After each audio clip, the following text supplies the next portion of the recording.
Ma'am, colonel साहब के साथ जिस रात घटना हुई, उस रात के बारे में थोड़ा ब्रीफ करेंगे, क्या हुआ था? जी, कर्नल साहब दिल्ली से होली मनाने के लिए पटियाला आ रहे थे। अपने बेटे के साथ आए थे वो। रात को उन्होंने मुझे 12 बज के 20 मिनट के आस-पास कॉल किया कि हम पटियाला पहुँच गए हैं। तो हम आ रहे हैं, तो बेटा मैगी कुछ खाने के लिए बेटे के लिए। मैंने कहा अभी काफ़ी लेट हो गई है, तो कहते ठीक है फिर हम मैगी खाते हुए आते हैं। मैंने कहा ठीक है आप मैगी, उन्होंने बोला आप आओगे? मैंने कहा नहीं मैं सो चुकी हूँ, मैं नाइट वेयर में हूँ तो अभी नहीं आप लोग खा के आ जाइए। तो ये हरबंस ढाबा गए, वहाँ पर बेटे का दोस्त भी आगे से जा रहा था, वो भी साथ में उधर ही मिल गया उनको। और ये लोग वहाँ पर खा रहे थे, मैगी खा रहे थे, तो उल्टे साइड से एक गाड़ी पुलिस की गाड़ी और उसके पीछे एक स्कॉर्पियो एन और बता रहे थे फॉर्च्यूनर और एंडेवर, ये 4 एक गाड़ी थी। अभी कौन-कौन सी गाड़ी में कौन था ये हमें पता नहीं। बट ये गाड़ियाँ आई और वो गालियाँ निकाल के रोड को बोलने लगी, गाड़ियाँ साइड में करो, ये करो। मेरे बेटे के फ्रेंड की गाड़ी थोड़ी रोड पे थी, तो मेरे हस्बैंड ने उसको बोला कि बेटा आप थोड़ी गाड़ी आगे कर लो। तो उसने आगे गाड़ी करी भी और फिर ये लोग आए और उन्होंने कुछ गाली निकाल रहे थे और गाड़ी साइड तो मैं करने के लिए सर को और बेटा बैठे मैगी खा रहे थे। पहला ही बाइट खाया था, तो उन्होंने बोला ठीक है गाड़ी तो हम कर देते बट आप अब्यूज़ मत करो। इस तरीके से गाली निकालना ठीक नहीं है। तो वो फिर भी उसने ज़्यादा और पंजाबी की गालियाँ-गुलियाँ निकालने लगा, तो बेटा को सर ने बोला कि आप गाड़ी आगे करो। आप एक वीडियो में देखोगे भी वो गाड़ी आगे करने गया। बट सर ने बोला कि ये गाली ऐसे निकालना ठीक नहीं है, I am a army officer और आप मेरे साथ ऐसे गाली निकाल रहे हो। तो वो अभी बात ही कर रहे थे हरजिंदर ढिल्लों के साथ, तो यहाँ से रॉनी आया और रॉनी ने सर के चश्मा पहना हुआ था, इधर हिट किया और सर को सिर डिक्की के ऊपर गिरे और नीचे गिर गए और उसके बाद वो उनको लाते मारने लग गए। जब वो लाते मारने लगे तो जो बेटा गाड़ी की तरफ गाड़ी आगे करने जा रहा था वो दौड़ के वापस आया और इसने इन सबको धक्का मारा कि मैं अपने फादर को उठाऊं, कि उसको उनके बचाने के लिए। मगर वो उसको उठाने ही नहीं दिया, इन्होंने सबने घेर लिया उसको और एक वीडियो में आप देखोगे एक बंदा दौड़ता हुआ जा रहा है, लोगों को बुला रहा है कि डंडे लेके आ जाओ। तो जितने भी गाड़ी में बंदे थे वो उनको लेके डंडे-डुंडे लेके आ गए और इन्होंने मेरे बेटे को पकड़ा। एक साइड से वो मेरे हस्बैंड को पीट रहे थे, एक साइड से पकड़ के मेरे बेटे को राजेंद्र का जो गेट है उसके पास आपने देखा होगा वीडियो, जहाँ सारे मिलके पीटने लग गए। और मेरे हस्बैंड ने जब देखा कि मेरे बेटे को पीट रहे हैं, तो मेरे हस्बैंड किसी तरीके से उठे और उसको बचाने के लिए आगे गए और जहाँ जाके वो भी अपने बेटे को बचाने की कोशिश कर रहे थे और बेटा उनको बचाने की कोशिश कर रहा था। बेहोशी की हालत में थे, आधा सिर घूम रहा था क्योंकि चोट आ चुकी थी। सर का पूरा चश्मा टूट गया था, दिख नहीं रहा था, आँखों के अंदर मतलब काँच लग गया। उन्होंने अपनी आँख साफ करके किसी तरीके से बेटे के पास पहुँचे, तो इन्होंने उनको और डंडे, जूते मार के मतलब किक्स मार रहे हैं, देखोगे आप मतलब वायलेंस का कोई अंत नहीं था और सर मोटर बाइक के ऊपर गिरे, फिर बेटे ने उनको उठाया, गाड़ी के अंदर डाला। जब गाड़ी के अंदर डाला तो ये बाकी लोग इसको बेटे को पकड़ के पीटते ही जा रहे थे, पीटते ही जा रहे थे और ये रोनी, हरजिंदर और शमिंदर जाके उधर सर को पीट रहे थे, जो गाड़ी के अंदर आपने वीडियो देखी होगी, बॉक्स मार रहे हैं और खींच के निकाला। सर का आई कार्ड स्नैच किया, गाड़ी खोल के सर का मोबाइल लेके पॉकेट में डाल लिया। I card is a government treasury which was with my husband and they snatched it away which is a very big offence. और मार पीट के फिर उसके बाद मेरे बेटे ने इनको हाथ जोड़ के एक वीडियो, जहाँ मेरा बेटा इनको हाथ जोड़ के माफ़ी माँग रहा है कि प्लीज़ आप मेरे फादर को मत मारो, जितना मारना है मुझे मारो। वो नीचे बैठ गया कि जितना मारना है मारो और फिर भी वो ऊपर आए और ये उसको पीटते रहे, पीटते रहे। और लास्ट में आप देखोगे एक वीडियो जिसमें वो गाड़ी में बैठे हैं, उसके बाद भी गाड़ी से निकाल के भी बेटे के साइड में भी मार रहे हैं और हस्बैंड को भी मार रहे हैं। मतलब वो इतनी शेमफुल वीडियो है कि मेरे को समझ नहीं आती इंसानियत कहाँ थी। तो क्या सोचते हो, क्यों किया होगा इन्होंने ऐसा? दे वर ऑल ड्रंक। इतना सुबह 10 लाख का इनाम दिया गया एनकाउंटर का। मेरे को तो पहले ये चीज़ पूछनी है डीआईजी साहब को कि हमारे जो जवान रोज़ बॉर्डर में बैठ के रोज़ एनकाउंटर होते हैं और जो क्या उनको हर एक दिन 10 लाख का इनाम मिलता है। एक छोटे से एनकाउंटर के लिए 10-10 लाख का इनाम देके पंजाब पुलिस का दिमाग खराब किया हुआ है। और कितने की ये एनकाउंटर सही हैं और गलत हैं वो तो पंजाब पुलिस ही जाने। जो अभी आपने कुछ दिन पहले कोर्ट में केस सुना ही होगा कि ये एनकाउंटर स्पेशलिस्ट की जो लिस्ट निकली है फेक एनकाउंटर की, जो आपको सबको पता ही है।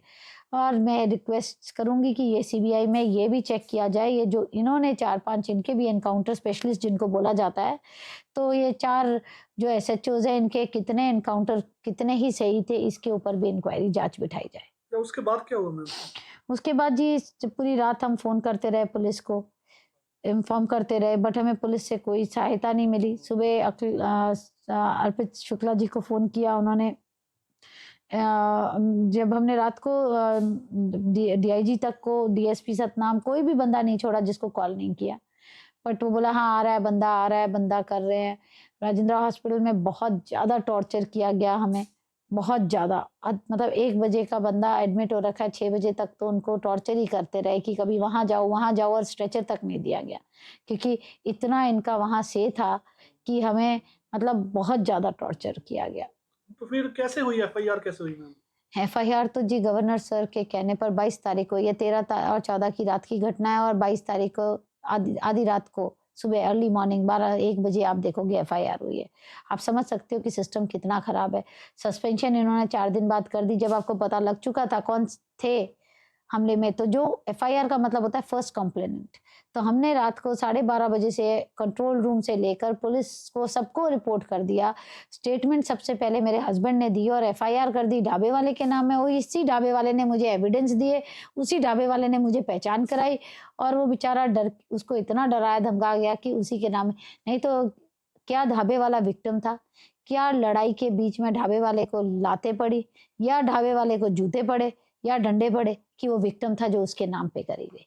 तो अभी क्या पोजीशन है मैम? एफआईआर हो चुकी जी है? एफआईआर हो चुकी है। We do not believe in SIT, and जो मैजिस्ट्रियल इंक्वायरी है इसके ऊपर हमें भरोसा नहीं है, because SIT is composed of all the police officers of Punjab government only.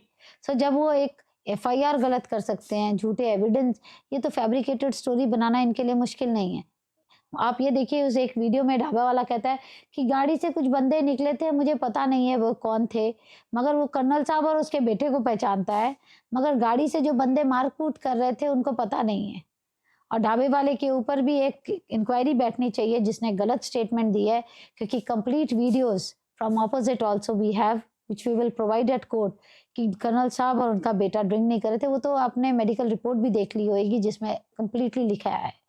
और अगर पुलिस वालों को यही था कि ये पी रहे हैं, तो उन्होंने पहले अपना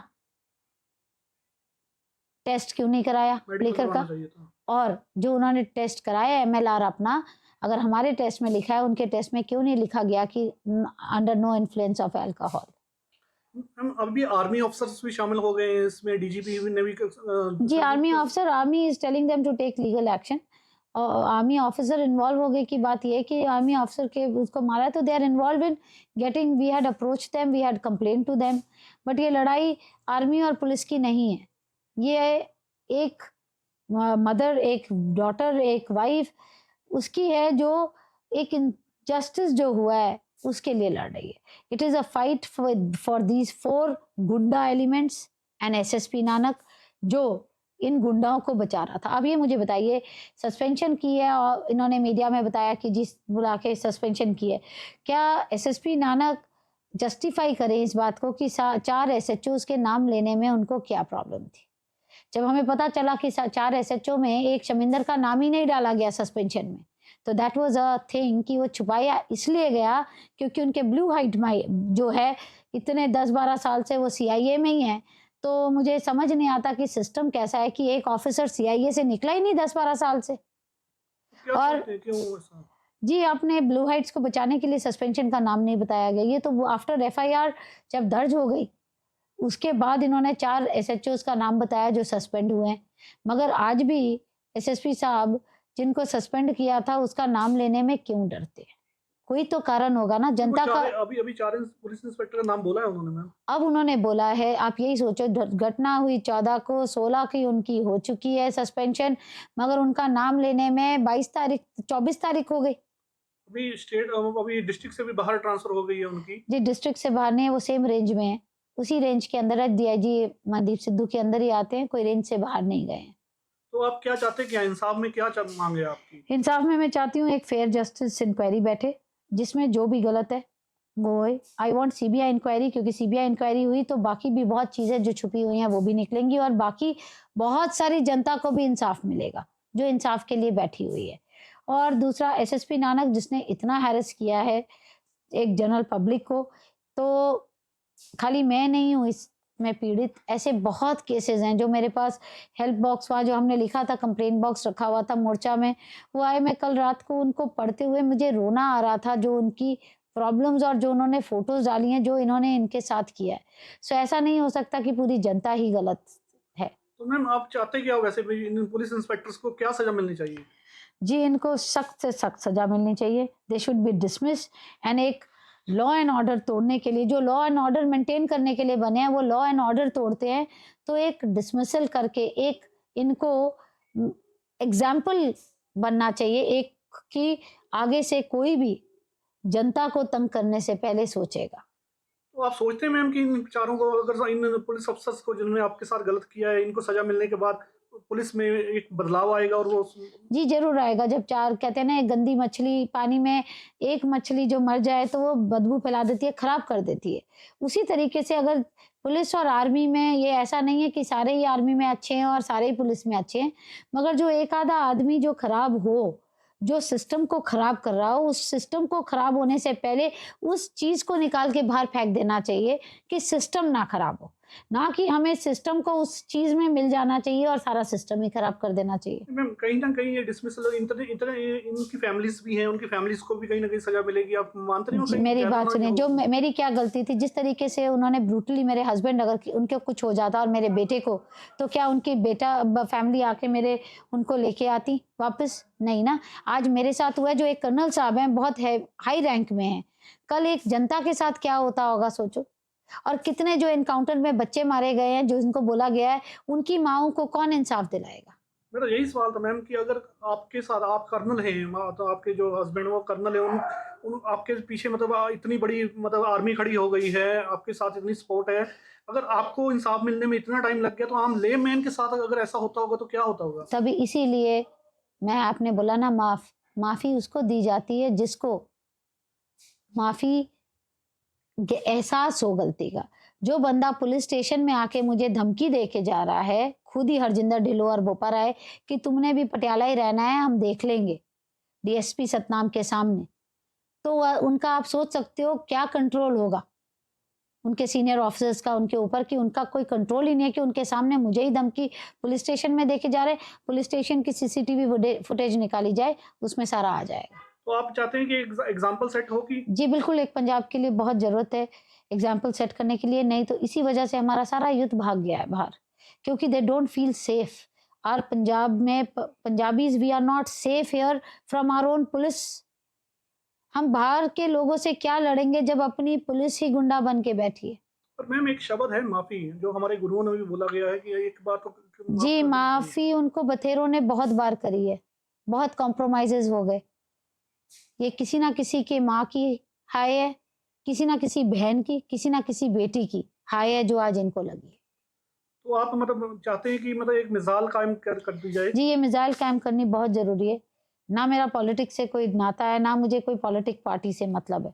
बट मैं अपनी जो एक्स सर्विसमैन जो संगठन है, उनके साथ जुड़ूँगी आज के बाद, और मैं अपने पंजाब के लिए एक ऐसा चाहती हूँ कि यहाँ पर हर बंदे को जस्टिस मिले, क्योंकि क्योंकि मैं कर्नल साहब की वाइफ हूँ इसलिए नहीं, एक इंसानियत के नाते गरीब या अमीर की बात नहीं है, हर इंसान को जस्टिस मिलना उसका राइट है। तो मैम कहीं न कहीं सोशल मीडिया पर एक बात ज़रूर उठ रही है, आपको पहले भी किसी ने पूछा होगा कि अगर कर्नल साहब रात के समय मैगी खाने ही क्यों गए थे वहाँ पे? आप घर पे खाना नहीं दे सकते थे उनको क्या? जी, घर पे ऐसा है, रात को इतनी दूर से वो आए हैं 12:30 बजे। मेरे घर में भी 2 ओल्ड मेरे पेरेंट्स रहते हैं। सो घर में जब वो पहुँचे 12:30 बजे, वो दवाई खा के 9:30 सो जाते हैं। हर एक एक दरवाज़ा पीछे से खुला हुआ था, तो उन्होंने बोला बेटे ने मैगी, मैंने कहा मैगी खा के आ जाओ, दे सकते हैं? मैं भी सुबह 10 बजे ऑफ़िस जाती हूँ, 8:30 बजे आती हूँ और अपना घर भी चलाती हूँ, ऑफ़िस भी चलाती हूँ। तो इस वजह से आपने उनको बोला कि नहीं, उसने बोला मैं मैगी खा के आ जाऊँ, तो मैंने कहा हाँ, खा के आ जाओ। ओके, ये ऐसा नहीं है कि उन्होंने बोला हमारे यहाँ खाना, मैंने कहा, तो हस्बैंड ने बोला मैंने नहीं खाना, अंगद ने बोला कि मैंने मैगी खानी है, तो मैंने कहा फिर आप खा के आ जाओ। अच्छा कर्नल साहब से आपकी बात हुई होगी इस बारे में, आप वो क्या कहते हैं? उनका क्या कहना है? He is fighting for his pride and justice. We will, once we get our pride and justice back, then this fight will end there. नहीं, वो आपसे एग्री करते हैं कि आप एंड तक जाओ? Absolutely 200%. उनको भी माफी के लिए प्रेशर आता होगा, आपसे भी बात होती जी, होगी? बहुत सारे लोगों हमें प्रेशर किया है माफ़ी के लिए कि कभी उनके फैमिली से, कभी कहीं से। बट ये मैं आपको सीधा बोल दूँ, ना मेरी उनकी फैमिली के साथ लड़ाई है, ना मेरी किसी। मेरी ये 4 गुंडों और एसएसपी नानक और सिस्टम के अगेंस्ट लड़ाई है कि जो सिस्टम को सुधारने के लिए लड़ाई है। और अगर आज मैं पीछे हट गई, तो ये लड़ाई यहाँ ख़त्म हो गई ना, तो आगे ऐसे 40 गुंडे और पैदा होंगे जो हर घर में आतंक फैलाएँगे। मैम सीधा सवाल, क्या आप माफ करेंगे उनको? नहीं, बिल्कुल भी नहीं, बिल्कुल भी नहीं, 200%। अभी मैम कोर्ट में भी मामला चल रहा है और पंजाब के मुख्यमंत्री ने भी आपको मिलने का समय दिया है, तो क्या लगता है आपको आपसे मिलेंगे वो? जी, मिल लेंगे, उन्होंने टाइम दिया है, हम वेट कर रहे हैं 31 को ही जवाब दे पाऊँगी मिलते हैं या नहीं। और जुडिशरी मैटर है, we hope to get justice, I can not comment on that. तो आप मिलके उनसे क्या मांग रखेंगी? जो मेरी 2 माँगे हैं, एसएसपी नानक की पोस्टिंग और CBI inquiry, that's it. Thank you ma'am.